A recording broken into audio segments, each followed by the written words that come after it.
Well. Welcome. Yeah. Welcome back again and again and again. But also, welcome to Castles and Mother effing Cryptids. Oh my God. I don't know. Okay. That reminds me of me listening to they left it and it was funny, a Patreon episode of those night classy teachers. And they're like, she went got to the end and it was the outro and it was like they thanked their guests and she was like, "Oh, so thank you for having this week." And Alec was like, "Okay, maybe more energy." I started making fun of her. Like you were like, "Oh, okay, thank you." I was like, "Yes." Sometimes that's just how you feel. But it's so funny because yeah, she's usually quite like high energy. I don't know. Okay. Welcome to Castles and Cryptids, where the castles are haunted and the castle. Wait, did I say that right? The Okay. castles are haunted and the cryptids are cryptic as fuck. Thank you. I'm Alanna, And I'm Kelsey. and I still don't know if I'm going crazy Yeah, because and we're stuck in another time loop of recording our time travel episode part two for the second time. If you remember, we said we had to record the first half twice. Well, we've discovered we had to record the second half twice now. it's like Naked Gun 33 and a third. It's time travel, episode 15 and 500 and hundredths. Hence why I can't do our intro and I don't know what I'm saying. No, it's been a long day. Yeah. Welcome back. You've had a break in between. You guys have listened to con artists since, and hopefully that was a bit of a break from the time travel wibbly wobbly. Yeah. Yeah, that was a fun episode. Hmm. I like It, funner crime ones. yeah, they're like not quite on the same like intelligence planning wise as like a good heist, but they're up there. No, they can be like misdemeanor-ish type crimes. They don't have to be, you know, grand theft auto and murder one and Yeah. sexual assault. It's like, yeah, we can. Oh, yeah, that, and I think that's a few of the others I was gonna tell you maybe a couple ideas for like sort of smaller crimes or funny crimes. I think the listeners might like it. Let us know. Let us know. Yeah. We will give you what you want. So, time travel. Oh, the fun part though is now I can tell you that I watched The Tomorrow War, and that was a time travel movie that literally just came out a few days ago as of this recording, which is in July of 2021. And it was great because Chris Pratt can basically do no wrong. So, Chris Pratt plus time travel. Boom. I Yeah. don't know. I would say, like, did you like Interstellar? Yes. I think if you like Interstellar and you like time, like time travel movies slash also good action movies, that you would definitely like the Tomorrow War. It was Okay. cool. Yeah, because I mean the premise was a little similar to Interstellar, like because the world is it's a few years in the future, 2030 it start like it's not that far away. Oh, yeah, that's really close. Something like that. And then, yeah, but then just a few years into their future, they're going to have a war with some aliens. So they actually have to come back and recruit us, you know, present day people for that war. So it's a really interesting concept that I liked. Like, kind of, I guess maybe kind of Terminator like, but more on a bigger scale. Yeah. That seems pretty an interesting concept. Yes. And The there's the other like main actress in it. She was in Dexter actually, I want to say, because her name's like something Yvonne, something perhaps a little Russian sounding. She's a blonde actress. I think she was in Dexter. Oh, did she And end up playing the psychologist in the last season? I think so. Okay. No. Is she a younger lady? Hang on. Oh no, is that the stripper that what's his face is obsessed with? See, we're rewatching it, but we only got up to on Dexter the freaking annoying British brunette lady that he meets in when AA when he pretends that his dark passenger is a heroin addiction. Yeah, and she just sets shit on fire all the time. The Tomorrow War.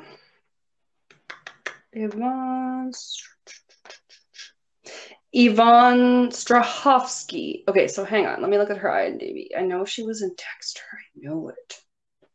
Or is she I the girlfriend at the end?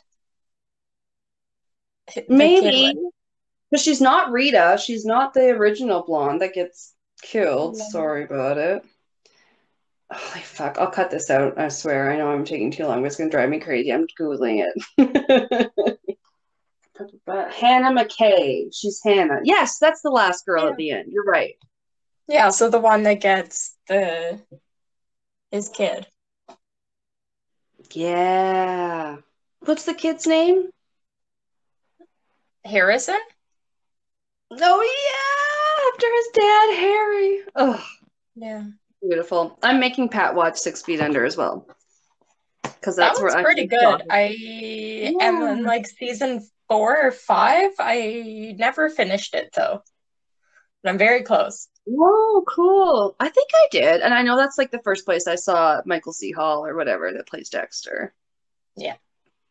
For all of us, those listeners, if I still keep this in, that haven't followed my ADD trail. Dexter, Michael C. Hall, Six Feet Under, Yeah. and time travel. And then two more jumps, and then we're talking about Kevin Bacon. Monty Python's, and now for something completely different. A man with three buttocks. So, for time travel, we did talk about the movies last time, and I had to add that in there because we since watched the Tomorrow War, so I wanted to talk about it. It was Yeah. great. But we also wanted to talk about the predictions that H.G. Wells made in some of his books. He was a pretty famous writer of like the 20th century. Yeah. And he wrote, yeah, like some cool sci-fi stuff, which, yeah, I like sci-fi movies a lot. I haven't read a lot of sci-fi novels, but trying to read The Expanse, which is a really good sci-fi TV show. I've heard of that one. Yeah, it's been praised somewhat for like its realism in that like they'll have like the magnetic kind of space boots that keep them to the floor instead of just like floating around. Like I don't know, they'll do things like I guess more realistically in regards to the space travel and the spaceships and the craft and their movement and stuff. It's cool. It's definitely like post-apocalyptic where like some of us are still on Earth, but most of Earth is not inhabitable. So people try and like some people live on Mars, so there's Martians, and then there's people that live on a spaceship called the Belt because it's out in like the asteroid belt. It's cool. Yeah, it was. George R. R. Martin always talked about it on his blog when I was like super reading his thing all the time, Oh, okay. which is also how I got into Outlanders. So thanks, George. Please finish Game of Thrones. Stop Oh my. recommending TV shows and please finish Game of Thrones. All right. So until he does, I wrote a whole bunch. So H.G. Wells wrote the book The Time Machine, and he wrote other sci-fi novels that seem to have predicted some futuristic technology with some eerie type of accuracy, we'll say. So it's basically not known that he was a time traveler, but it is pretty coincidental, like how he was able to describe some technology that hadn't arrived yet. Oh, But okay. we'll let you all decide. So this could have been describing tanks. I'll just let you know. But maybe I should make you guess the rest of them. That might be funner. I don't know. But I already know them. Yeah, I guess. Damn you and your steel trap memory. No. So, and And I except also got partway through editing this episode. So I'm like, I've heard this 4 times. I've heard everything but H.G. Wells. This is now the fourth time I've heard everything about H.G. Wells. it's still fascinating though, right? Yeah, it's still really good. So, from the 1903 story, The Land of the Ironclads. They were essentially long, narrow, and very strong steel frameworks carrying the engines and borne upon 8 pairs of big pedrail wheels, each about 10 feet in diameter, each a driving wheel and set upon long axles, free to swivel round a common axis. This arrangement gave them the maximum of adaptability to the contours of the ground. End quote, etc., etc. And he went on to describe completely a tank down to the or up to the part at the top of the compartment where the gunner sits. That's all enclosed, or they can pop out of and, start firing a machine gun at random in most movies. I've always seen them pop out of the little top. Exactly. But it was a very accurate description, especially because I was like, okay, I'm going to start reading this to Pat without giving him any context. Just like, okay, listen to this. I start reading him this long description. He's kind of looking at me like, so I kept going on, probably longer than it even should have took him because he's just staring at me like, why are you saying?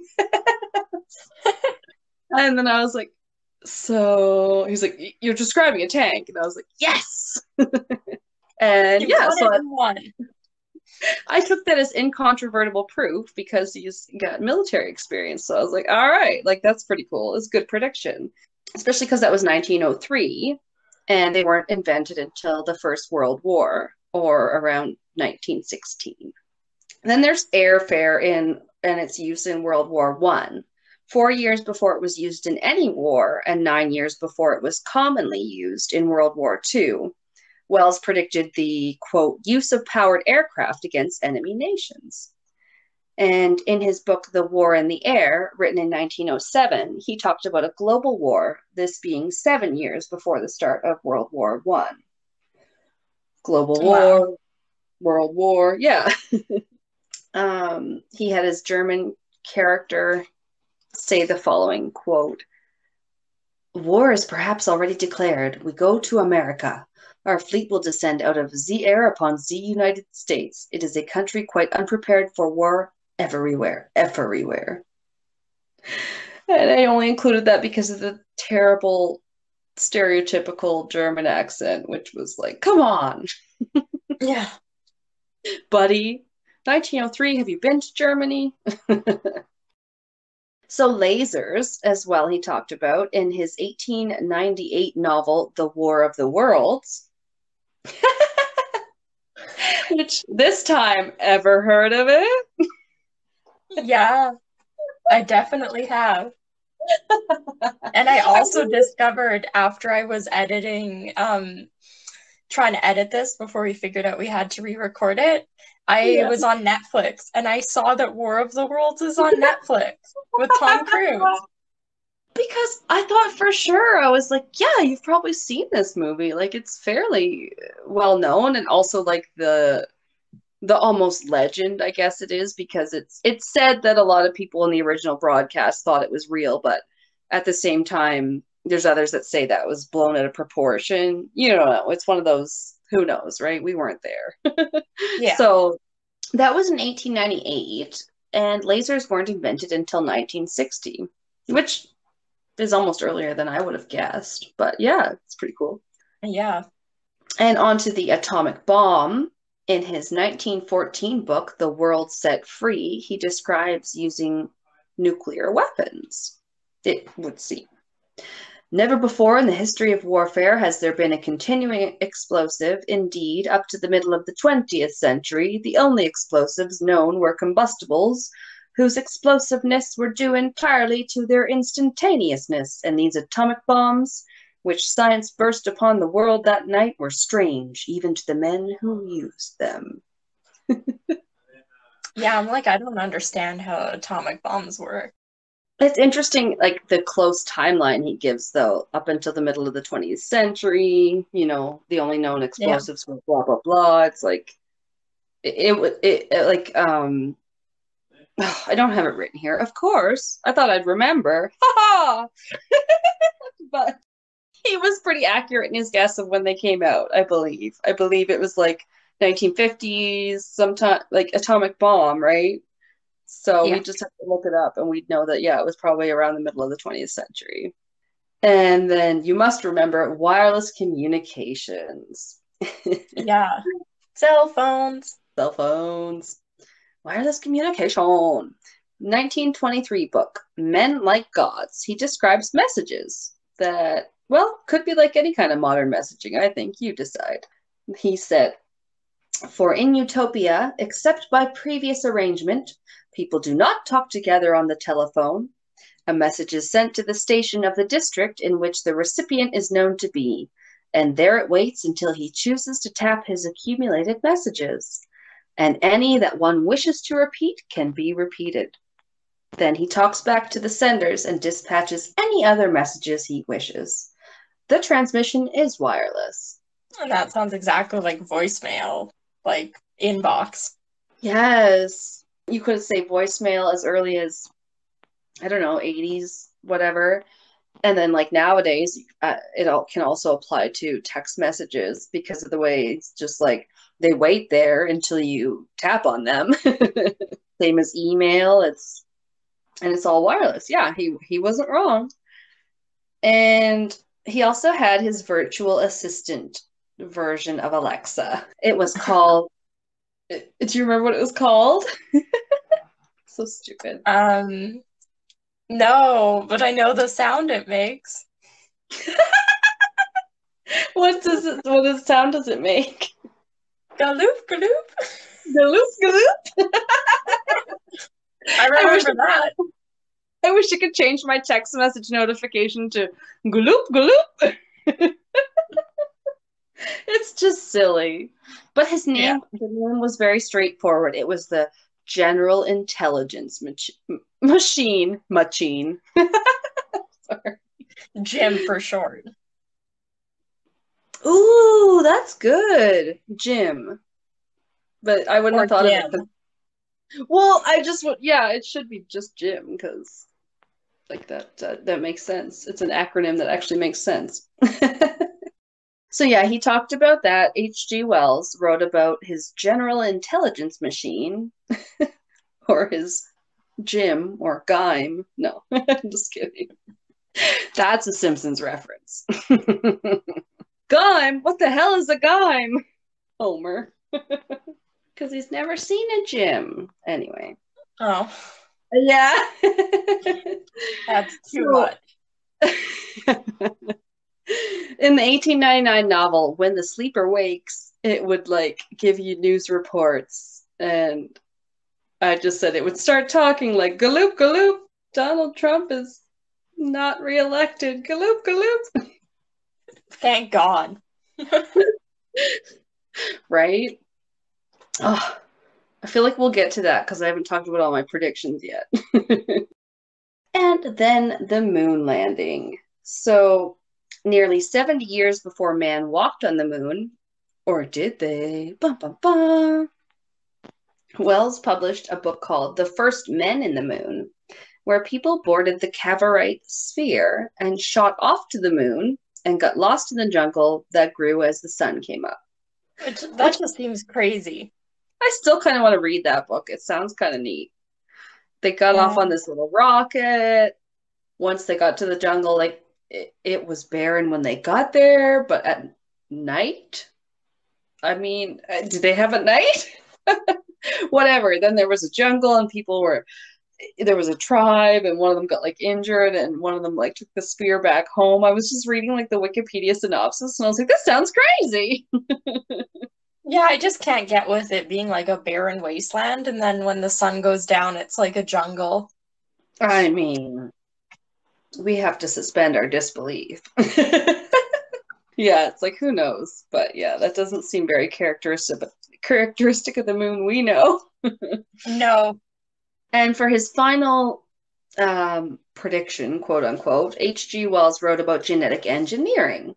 In his 1896 novel, The Island of Dr. Moreau, also fairly famous, I think, as a story, a mad scientist experiments with physiological traits of animals in a very similar fashion to genetic engineering of today.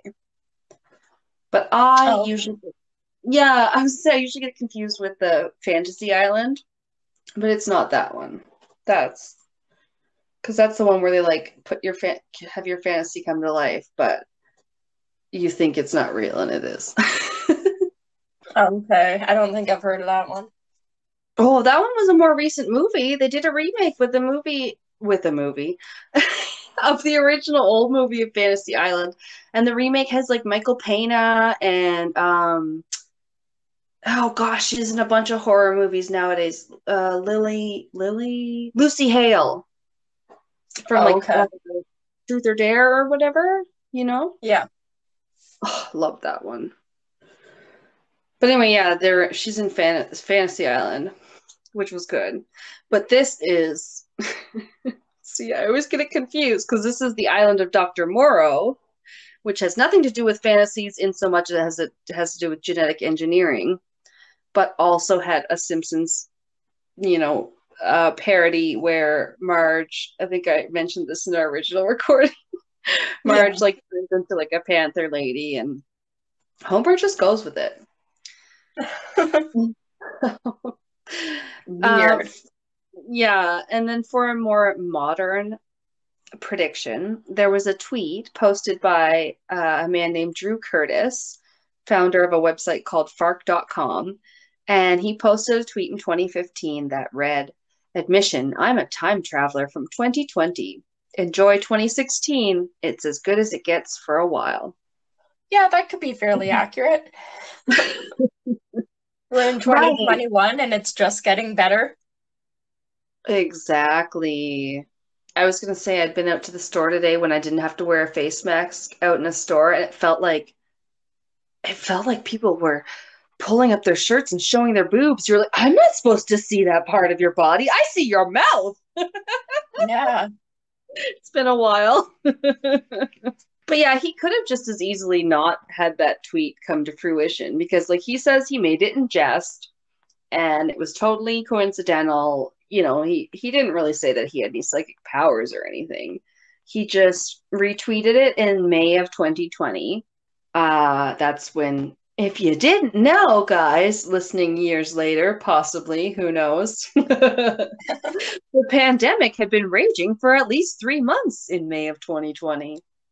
He wrote that tweet aged well. Yeah, it did.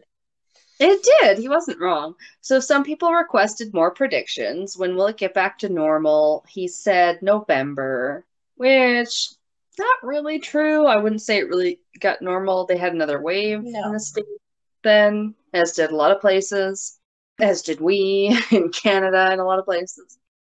And he said there would be a second lockdown, which was true, and that Trump would not be reelected, and there would be drama surrounding the reason. So kind of true, right? Yeah, he's still out there trying to sue people. Ugh. Who, like, I've already just forgotten about him entirely, which is what he doesn't want, but too bad. Right? Yeah, that's the best thing ever. I no longer think about Donald Trump on a daily basis. And that's just it. It's just that's the kind of power that attracts people to that position. Ooh. Yeah. I mean, for like in his case, I would Yeah. say. But possibly someone could have stopped it in frickin' Project, not, was it Project Pegasus? Yeah, that we talked about on Patreon. Yep. The government whatever secret government episode. Yeah, our first episode because we were freaking excited to talk about it. I Yeah, love and all I remember about it is a guy that worked in that organization when he was a kid and that Obama was on the moon or Mars or something. So Obama could have stopped Donald Trump. it. That's the point I was getting at. Was the part of the program that the Project Pegasus would because they had the ability to time travel, as they posited, they used it to go back and talk to future presidents and be like, "You're going to be president someday. So like maybe you should do this or that or whatever." Which, yeah, may or may not have been the least believable part about it. We'll let you decide. Yeah. He said, the predictor, Drew Curtis, the real rough part is post election when he blames voter fraud, which, again, or we should say, obviously, that could have been easily predicted because it's Donald Trump. Yeah. He's going to blame whatever he can. Fraud's his favorite word. It was fraud. Fake news. Yeah. He most notably did not mention anything about the storming of the Capitol that happened on, I want to say, January 6th, which again is just a fancy name they give for things that shouldn't go down in history as fanciful, but people, mostly Trump supporters, that raged into the Capitol building like stupid idiots and Yeah. That was like dangerous. yeah, eventually caused at least one death that I know of. It wasn't victimless. A police officer Yeah. was killed, as far as I know, in that insurrection or whatever you want to fancy name, they want to call it. Yeah, it's so stupid. At least most of them were dumb enough to post it to their social media, so they're getting caught. That's the saving grace. Just saying. Yeah, they did. Nothing about the storming of the Capitol from this guy, but finally he did say, "Don't give guns to robots," which, like, I feel like I could have told you that too. Not really a prediction. If iRobot taught me anything, it's that we should give Sunny the robot a gun. The good robots, yeah. Yeah. The ones that are going Or to keep us in their people zoo.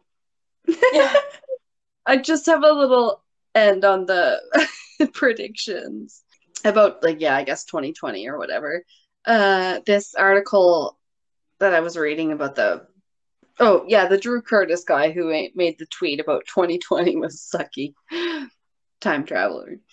Um, like Sylvia Brown had a prediction in one of her books about a viral respiratory illness in or around 2020. And I guess she's pretty famous for her predictions. And,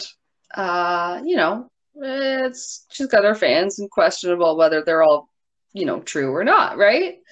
Yeah. So she did predict that COVID or this illness would come suddenly and vanish just as suddenly and then reappear 10 years later.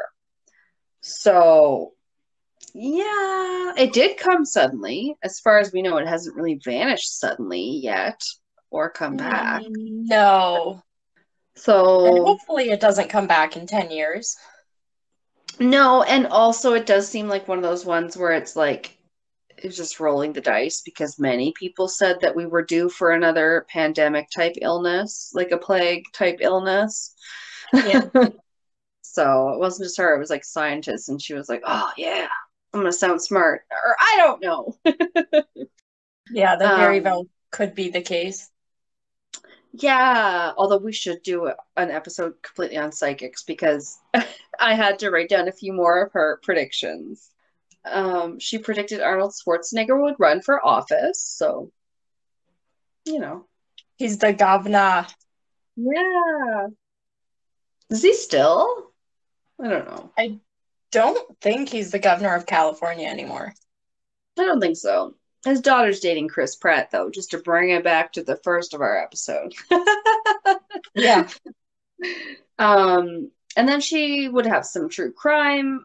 Really, two people would be arrested for the Oklahoma City bombings, she said, which I believe did turn out to be true, but isn't that specific, in my opinion. No. Two people are arrested. Wonderful. That helps us a lot, ma'am. No. Yeah. Can you give an address? Exactly. Which unfortunately sometimes they can't. Yeah. And she also said John Benet Ramsey's case would never be solved. And I mean, we all have our opinions on that, I'm sure, and whether or not it's solved in some of our minds, but not convicted. Yeah. Yeah. And also that Madonna would have a child with a different man. But she also predicted that Amanda Berry, a missing woman, was dead, and she was later found in Ariel Castro's house, as a lot of us know, with two other missing women, Michelle Knight and Gina de Jesus. And she was asked about this mistake and shot back, only God is right all the time. Which, And I mean, you shouldn't run around telling people their kids are dead. if you're a fake, maybe don't report on true crime cases. I don't know. Yeah. Yeah. That wasn't the only one. She also told 11-year-old Sean Horbeck's parents that he was dead and had been kidnapped by a dark-skinned man with dreadlocks. And he was found alive 5 years later, and the perp was white with short hair. She even said she would die at age 88, but she was 77. Got that wrong, Sylvia. Yeah, it sounds like she got most things wrong. I'm a terrible person. I've had enough of this recording, this episode. No. We're tired of this time loop. Make it stop. It was the heat of the moment. Natural fans, you know. I And it's posted that. Tuesday. Yeah, it is. Oh no. Some of the jokes in that episode haven't aged well. Like when he goes, I had a crazy dream, and Dean goes, like, what, clowns or midgets? And you're like, oh, you shouldn't say Yeah. that. Anyway, we'll be right back after these messages. After these bathroom breaks. Hello, and we're Oh yeah, professionalism. Right. yeah. I was just thinking, if this doesn't record, I don't give a shit. They're getting whatever version we have. Right. We're gonna paper mache this sucker together and just hit post.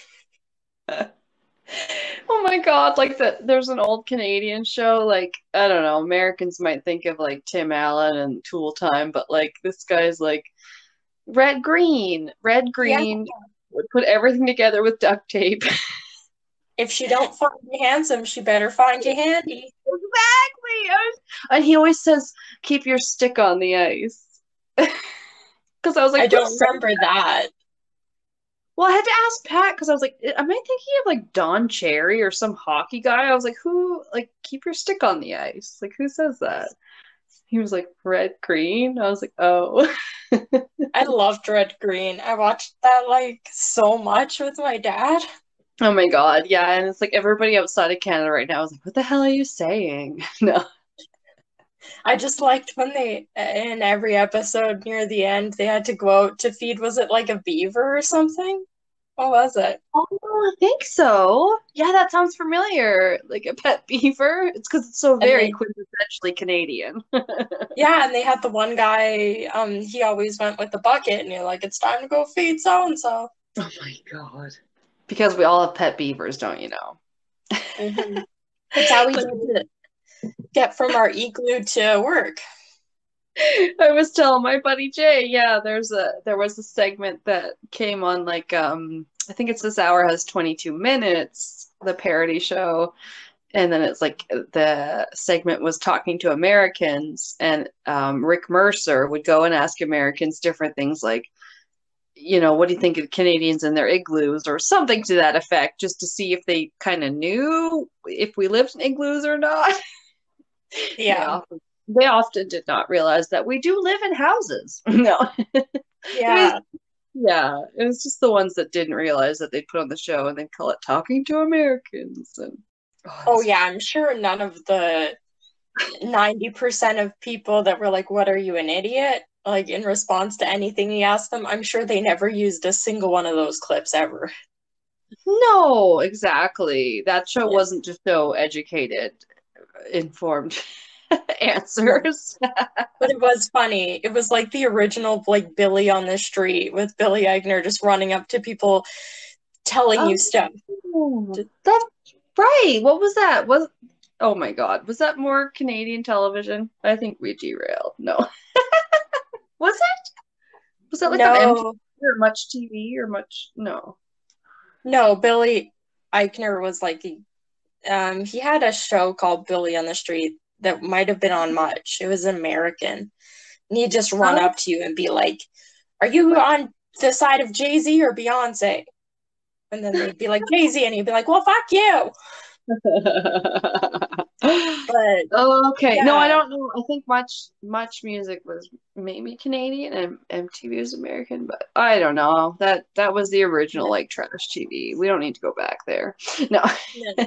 But Rick Mercer was funny. He'd run up to you with the microphone. He'd be like, like Canada just got a newspaper. They just have a printing press now. Would you like to congratulate them?" So they just have people be like, "Congratulations, Canada, on getting your first newspaper." And it'd be so awkward. And it's just Exactly, stupid. that's true. But like, they just invented microwaves. They finally can microwave food. Do you want to congratulate a Canadian for being able to microwave popcorn? Be like, "Congrats."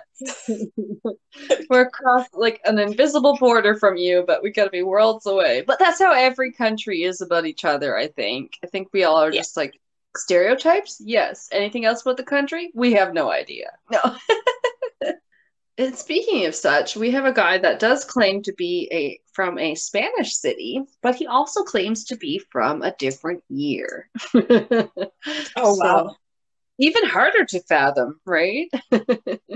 So this TikTok user who's from Spain, so I don't know, his TikTok is something like Unico Sobreviviente or something. And he's posted a series of videos that claim to show him in an empty world. Da, da, da. Oh, that's kind of confusing. It it just boggled my mind at first because that kind of stuff is like where you're like, yeah, if it was the end of the world, we'd all get stuck in a Walmart, right? That'd be cool. Everybody has those thoughts. No. Yeah, like who's heading to Costco? Who would head to a bank and try and break in? Who would head to Costco? Who's going to Walmart? I used to just like fantasize that I would just get left overnight in a mall and that somehow I'd be able to get into every store with no repercussions. Yeah. Just there's no security cameras anywhere. None of the doors are locked. Exactly, because anyone who's worked in a mall and it closed up for the night, all the stores like drag their little, metal or whatever partitions across and they lock that shit up for the night. Yeah. Yeah. So that is kind of what's weird about these videos. They are taken all over Valencia, Spain, and they never have any people in them, no moving cars, no animals, anything of the sort. The guy says, the TikTok user says that he woke up in a hospital in Valencia. He says, I couldn't remember my name or where I lived. I decided to go outside and there were no people. And everything was like in 2021, but the electronic devices showed 2027. He says, I discovered that there was a connection between 2021 and 2027. People in 2021 could see objects left in the city, but people couldn't see me and I couldn't see them. That's creepy. It is. It is. If it's true, it's very, very, very creepy. He also said a few days ago, I found a letter telling me that I am the JESP 8827 experiment. I came from 2027 and I am now in a parallel world in 2021 without people or animals, which isn't a whole lot of information, I must say, for if he is an experiment. Yeah, so he went from being in the future to being in the current time, like in the present, but in a parallel universe. Right. Yeah, that sounds like that's what they're telling him. You're from 2027. You're in this weird 2021 now. Sorry. Yeah. I'm like, what the hell? So, but he has been uploading these videos to TikTok, and so obviously people are interacting with him online and saying, requesting that he go to different places to prove his legitimacy, go to a sports stadium, go to a McDonald's, go to a hospital.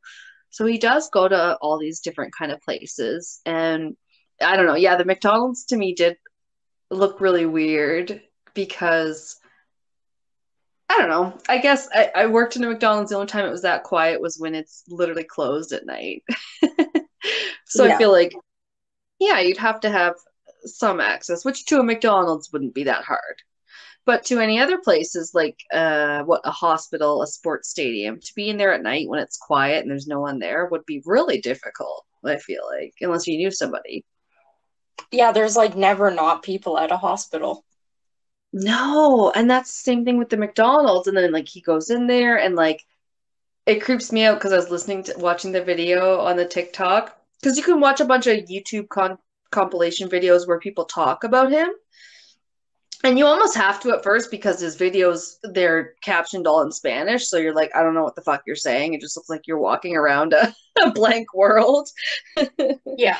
So yeah, you listen to or you watch these YouTubers, but then like in his video, it's just like all you can hear in the McDonald's is just like the fry timer beeping, like boop, boop, boop. And I Well, was like, that'd be creepy.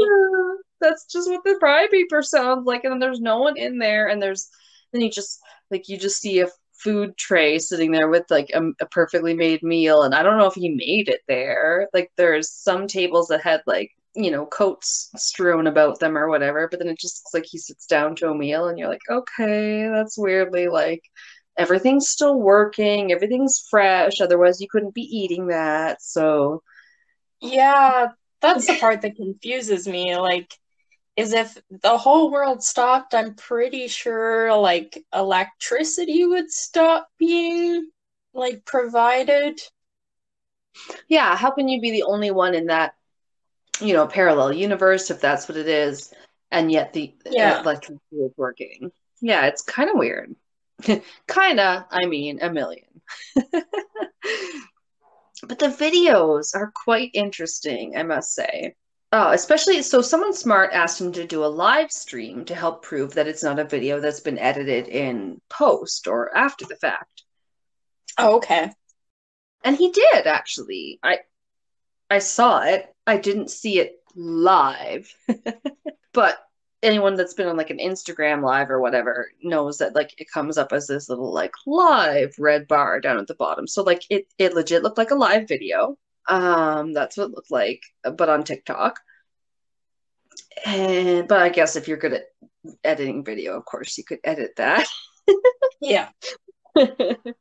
And he'll do other things to try and, quote unquote, prove himself, like hide things for people in 2021 to find, because remember, he said they could interact with him in a way.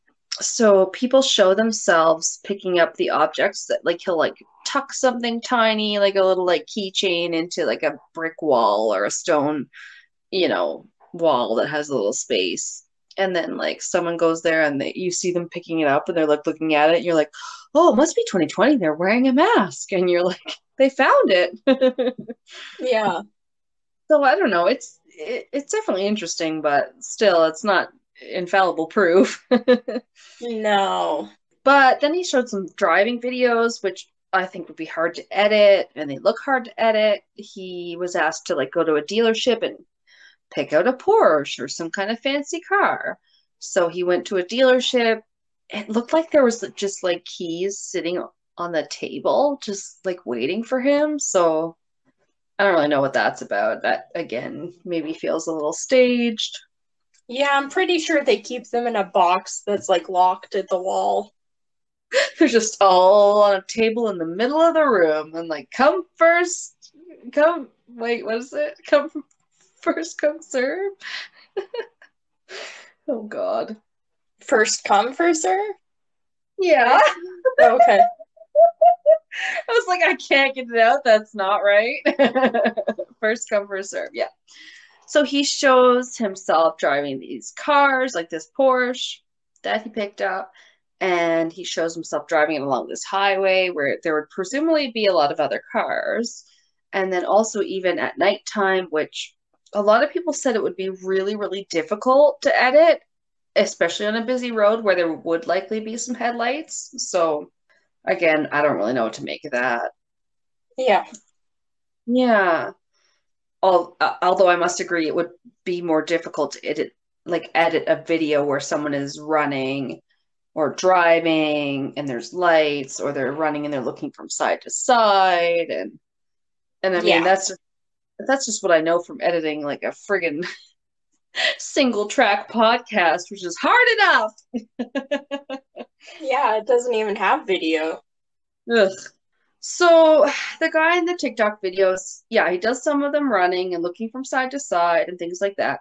But he never really shows his face. He walks by a storefront window where you can see his side on reflection, and it does show himself, but his face is obscured by his clothing, his hoodie, whatever. The reflection, it's hard to see. And you can see his hand opening doors. And in one video, it does appear that in some shots, it's a hairy hand that's opening the doors, but in others, it doesn't match that, and it's not hairy at all. So that also Okay. this. Mm-hmm. Just shaves the back of your hand? And even then, even if you shaved your hand, you would have some stubble, you know? Yeah. Yeah, like it wouldn't be smooth looking. No, he doesn't seem very believable. That part, like the videos to me, when you watch them, are very compelling.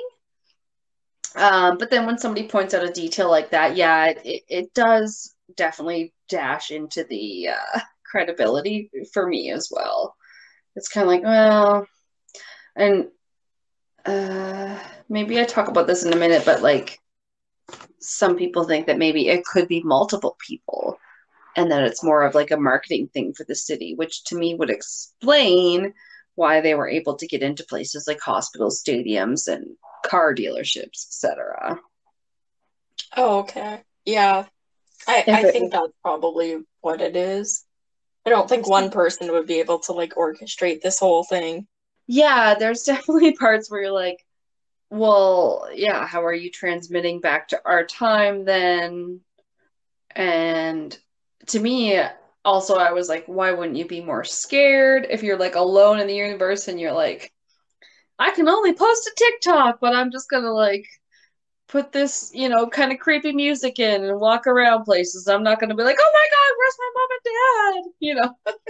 Yeah, I'm just gonna be like, hey, what do you guys want me to do next? What's up next? I go to the pizza parlor. Yeah, I don't know. And then the hand thing, I was like, oh, yeah, it could be multiple people for sure. People also argued it could be something called an ARG, or an alternate reality game. It's a game that uses the real world as a platform, and some movies that we might know have elements of this alternate reality world where you are on Earth and interacting with Earth, but it's not the present day Earth as we know it. And the movies include movies like Cloverfield, Super 8, The Blair Witch Project, and Ready Player One, which Ready Player One is a huge hit in my house. Pat loves that movie. It's fun. But yeah, like I've definitely heard of things like that, or movies like, or sorry, games like Assassin's Creed, I believe it is, where they've like mapped out their a real world so well so that they can have a real looking, first person shooter game in there or whatever. That when the cathedral in Paris there burned down, they actually turned to the game producers who had the schematics mapped out like precisely because they had copied them for the game world, and they actually like reached out to them because they were like, we have to rebuild this iconic landmark, and you have the blueprints like done really well in 3D. Can we have them? That's so crazy to me. I know. Some people commented that it is eerily reminiscent of Stephen King's miniseries, The Langoliers, which is about 10 plane passengers who apparently awake to find that everyone else on their Boston bound jet has vanished. Sounds good. Yeah, it's Stephen King. I mean, Yeah, exactly. it's always worth a try. Finally, we have to look at the fact that this TikTok user posting the videos that are supposedly in 2027 in Valencia, Spain, he's shown opening many secure areas with keys. So, yes, like I kind of alluded to earlier, many have theorized that he's working with the Valencia tourism department and it's more of a tourism stunt, I guess, a marketing stunt, publicity Okay. stunt. I don't know. I don't Yeah, know. how else would you just know where to find keys for doors all the time? And because as I know, someone commented it in a much better way that I'm going to sum it up here, but they're like, well, until you're like smashing shit and putting things on fire, like, I don't believe you're really there in another year because you're just like walking around Yeah. everything. And I was like, well, kind of, yeah, exactly. That's the main detriment to that argument. I Yeah, mean, I'd among I'd be taking all the non-perishable foods and I'd be setting up a bunker somewhere. because you'd think that would be his main concern is Yeah. surviving and not posting to TikTok in 2021 through whatever Wi-Fi he must have there. Yeah, it's Yeah, kind of weird. along with the unending power supply. It's one of those things like Pat will always show it to me because he'll know I'll be interested to watch it. Like, what? How would that be? But then like you watch it and you're like, you're kind of your naive brain like settles down and well for me anyway. Yeah. My initial brain isn't like always like super skeptic, so I'm like, well, that'd be cool, but then I'm like, well, no, Yeah, that my wouldn't first thought happen. wouldn't be like go to McDonald's and make some fucking French fries. But wouldn't you be craving French fries if you just woke up in the hospital like Cillian Murphy did in 28 Days Later, and he's like, what the fuck? There's aliens, or no, there's zombies everywhere. He should have gone to Yeah. McDonald's because, like, damn it, you're gonna need some fucking calories if you're gonna outrun those things. Yeah. That's pretty much it about that guy. He did go into an airport when they asked him to. He went to the nearest international airport. I think it's the nearest one because it's Madrid International Airport, which was very weird to see it absent of people. Usually, Yeah, that's like another place, like a hospital. There's never not people. exactly. There might be a few, but even early in the morning, there's quite a few. Yeah, there's still hundreds of people at like airports and hospitals any time of day. They're never closed. Exactly. And there was no one there in the videos. He went into a zoo, he went into an animal enclosure, and he went into a police station and into a police car in one of the videos I saw. Jeez. And he went into a jewelry store. But I noticed that he didn't take anything out of the jewelry store. He put the gold bars all back in their place and all that. So I was kind of like, if you're alone, why not just take it? Yeah. The people in the parallel universe watching you on TikTok won't rat you out, man. We will not. And also, like, if you grew up in a world where you're like, gold is worth everything, you would feel like you would need to almost. I don't know. So they're not to be confused. There's a YouTube channel that seems to be like a copycat of this TikToker because they are called 91 Days Travel Blog. And they have posted videos that are claiming to be the last two survivors in Valencia instead of just this guy who is on TikTok who says he's the last survivor in Valencia. So there's three last survivors in Valencia. The I rest of the world's mean, fine, but what the fuck is happening in Valencia that there's only three people? yeah, that could detract from the first guy or just be like, ooh, look, he's got some flatterers. Like, I was like, oh no. Yeah, that probably just says you're less credible. But people are Yeah. trying to imitate you. That's flattering. Yeah, they could pick their own city though. Right? They're like, we live here too. So, what kind of sucks is like the video one that I showed you, because it was the nice compilation of a bunch of supposed people teleporting or time traveling, but most of them were just like people kind of poofing in the middle of nowhere. Yeah. Yeah. I think we'll definitely post it like if we can on our website. I think it'd be cool. Like what I liked about it was like yeah, it was a list of 20 different supposed incidents where people either appeared or disappeared. For the most part, that was what it was, which was cool, and it was mostly on a video, like a lot of times CCTV video, which I'm like, oh, that's neat. So it was kind of interesting. Like some of them were less believable than others because they weren't all videos. Um, Especially those ones where it's like, oh, this is a painting of a man holding a cell phone in 1400, and you're like, is it, or were they just holding a little book or something? Yeah. But yeah, I thought that what was cool about some of those were how it looked like there would be like a blip of light, and then the person would like disappear in some manner or whatever. Yeah. Very strange. Um, yeah, I don't know.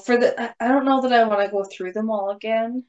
I will post a picture, though, at least. And if you haven't on the website, I don't know. The guy number 8 on the list was Hakan Nordqvist, a Scandinavian guy. I don't know if he was Swedish or Norwegian, but he had like a broken sink, remember? And then he went underneath, and he like basically crawled Oh. into a literal rabbit hole. What's cool about his was he said he met himself in the future, and when you see in the video they show their like matching tattoos, and you're like, well, yeah, that looks pretty cool. I think. Yeah, it'd be hard to convince somebody who looks like an older version of you to get a tattoo for a YouTube video. Exactly. And if it was some type of Photoshop or CGI of some kind, I don't know. I've never seen anything of that sort because everything around it is pretty low grade. So it doesn't look like it could be manipulated that well. Yeah. Lastly, the Rendlesham Forest UFO incident. And that is about on Boxing Day in 1980, so the 26th of December. And several U.S. Air Force security personnel that were stationed at RAF Woodbridge in Suffolk, England, saw something very strange. So they were just some US military personnel stationed in England, and they were called to investigate some odd lights in the forest, which possibly was a plane crash or other aircraft crash. Okay. Yeah, just a normal day in their little Air Force lives. Ugh, of course, I had to diverge here because I have ADD. No, I watched a YouTube video featuring one of the Air Force's guys who was there from that day. His name is Jim Peniston. And then I was telling you about how on later episodes of Wine and Crime, they had come across an area in England called Peniston. And I Oh. like totally, when Pat was trying to show me the video, I totally derailed and was like, Jim Peniston? What? But that's. He's like, what? What are you talking about? I'm like, nothing. But anyway, yeah, his name is Jim Peniston, one of the Air Force guys. And I'm sorry, because he sounds very cool and very smart. So he and Nick Pope, who has been featured on Ancient Aliens, and a third guy named Stephen Greenstreet were having an interview on a YouTube video. And that's, I think, the first thing like Pat showed me to kind of catch me onto this story. So, as Peniston recounts, they approached the lights in the woods and they saw a craft had, in fact, seemingly landed in the woods. The lights dissipated as he drew nearer, and he said once he got a good look at it, it looked like a black glass kind of material. Peniston, once he got closer to it, Jim was like, it was like walking through water. He felt a huge resistance in the air, like total, not like normal air viscosity. It was thick. Okay. Yeah, so he couldn't, it was hard to get closer to the craft. And once he was within 10 feet of it, the feeling of oppression was gone. So it was like he came through a barrier or something in my mind. Like a force field. Exactly. And the craft that he found had no landing gear, it had no seams, no rivets, no intakes, no compartments or flaps, and all the kinds of things he was looking for that would be on any sort of human made aircraft. Yeah, so like no way to steer or direct it or anything, I guess.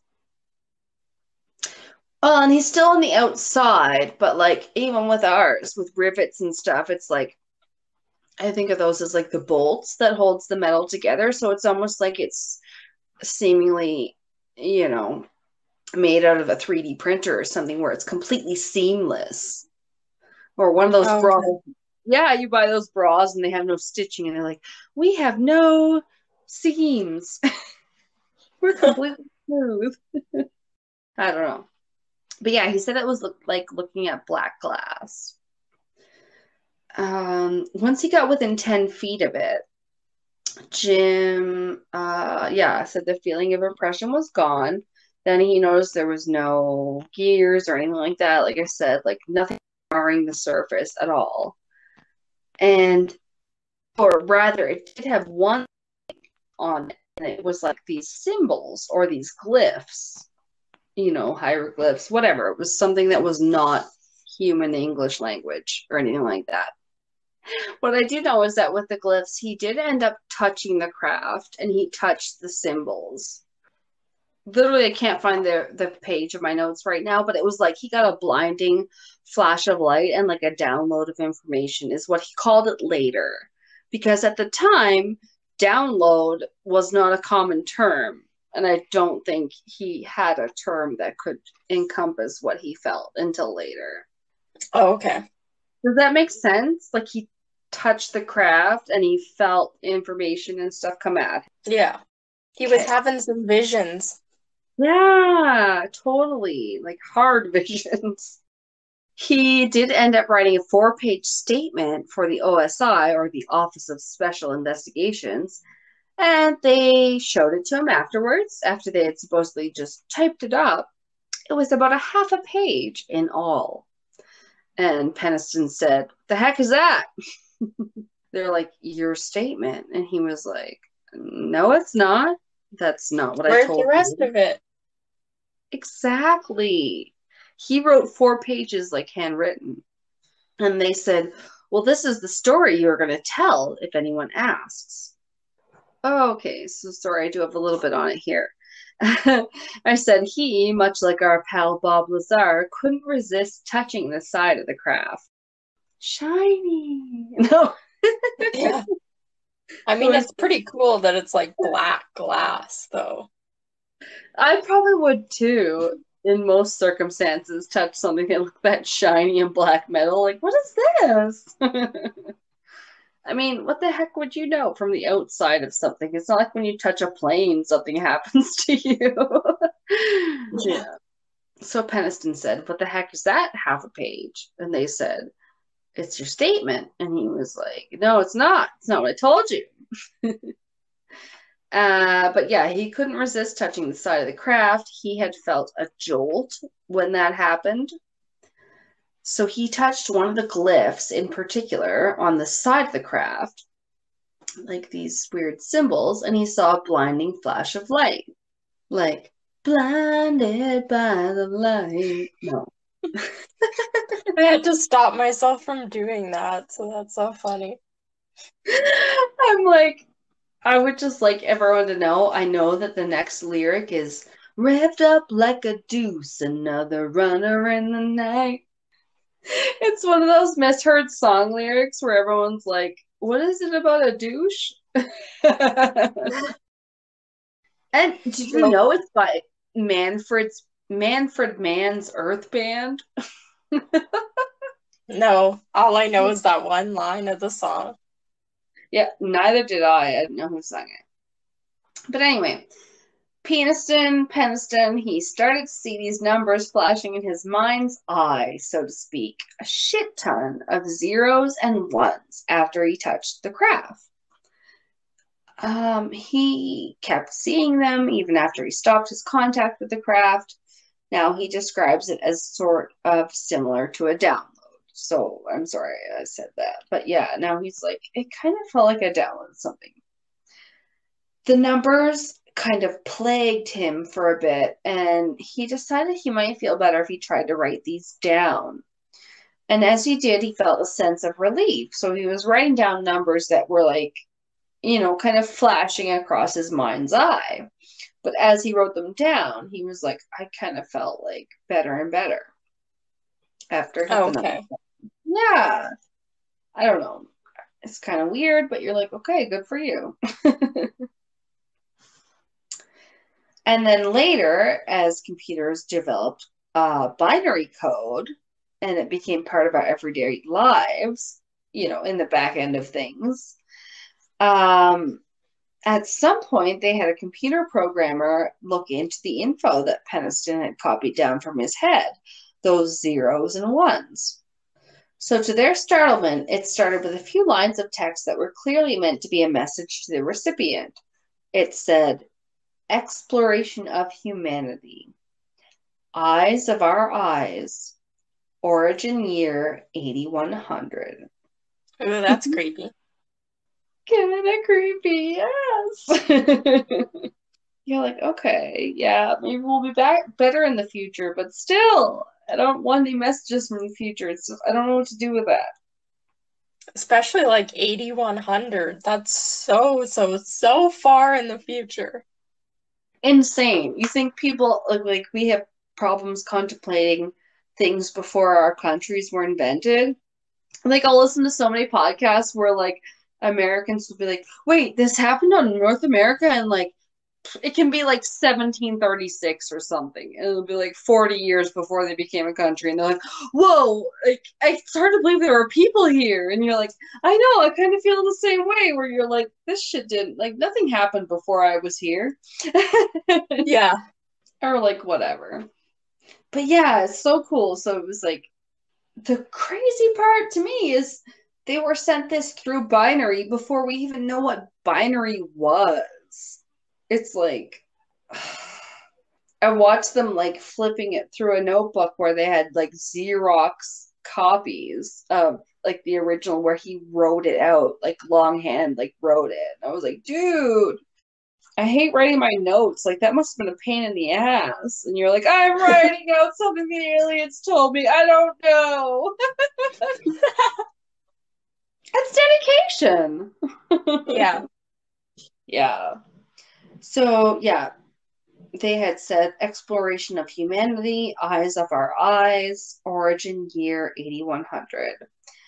After that, from the binary, what they transcoded or whatever followed a list of coordinates that matched geographical locations of sacred sites such as the pyramids, the Nazca lines in Peru, the Temple of Apollo, Greece, and so on. Almost That's doesn't very surprise me. creepy.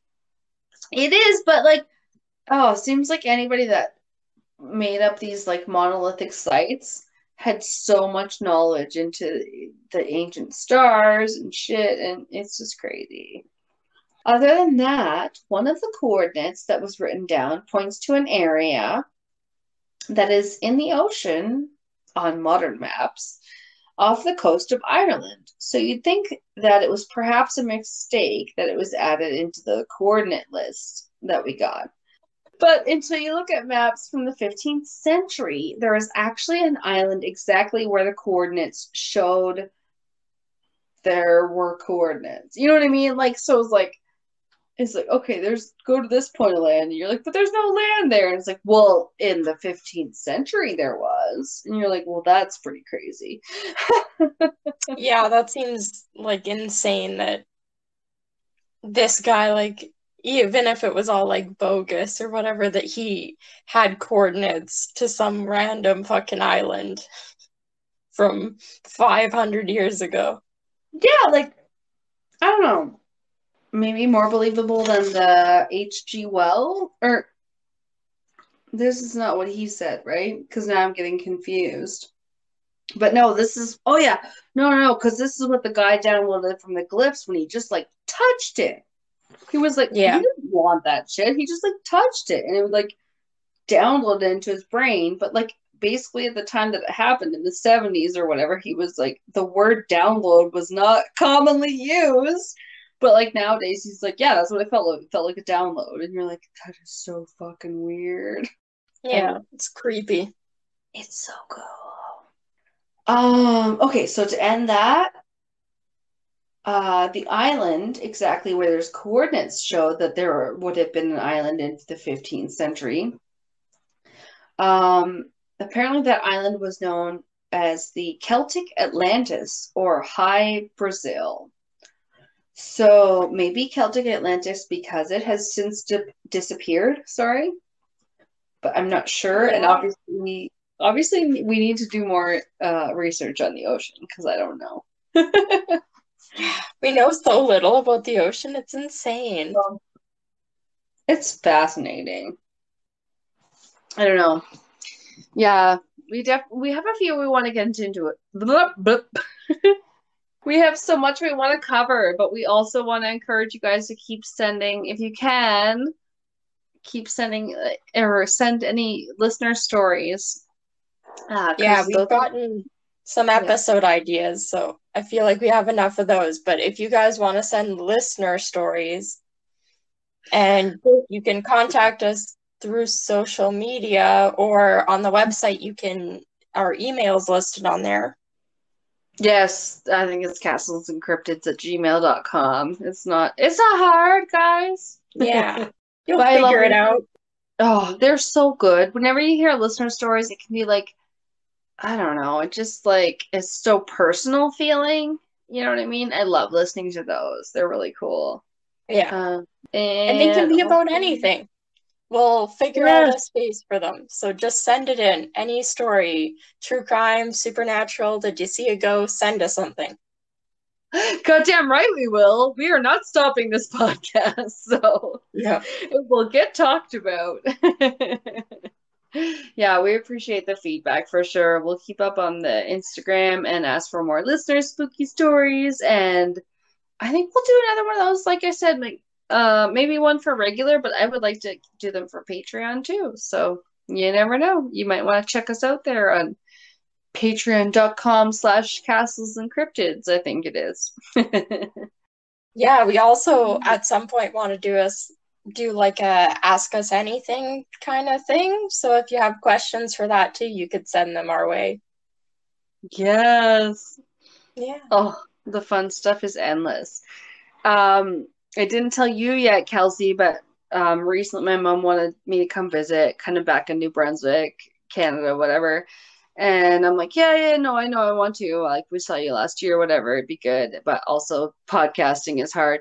Um, but in Maine, right next to New Brunswick, that is where they have the Cryptozoology Museum of the United States. Oh my God. So yeah, we might have to do a hometown haunt kind of trip, after we get done doing any craziness on the West Coast. There's actually some cool shit on the East Coast too. So we have a lot of ground to cover. I'm really excited. Yeah. Donate it to our Patreon so we can go to that museum. Yes, Patreon I love because if any of you that don't know, because not everybody knows what Patreon is, but you can donate to your artists, your favorite artists that you like. And in this case, if your favorite artists are us, you can log on, donate a buck or two a month, and listen to our extra episodes, and then you can leave again if you want to, because it's just what it is. It's just paying for what you want when you want. I think that's the future of things. So I kind of like it, but Yeah. I am not just talking out of my ass. My favorite podcast, I will subscribe to their Patreon as soon as I'm out of the regular episodes because I'm like, I want more content. Yeah. So yeah, we'll try to keep that shit up for you guys so that it's quality on there as well. And we're working on a new one, and it has to do with spies. So I think it's gonna be really fun. And yeah, and then we're gonna maybe get into some conspiracies and stuff. Who knows? Yeah. There's always we're always working on something. Oh, every damn hustling. Yeah. Never ends. Oh, well, until then, Yeah. stay cryptic, I was thinking is a good sign off. Yeah. All right, sounds good. And we'll catch you next time. Bye. Bye.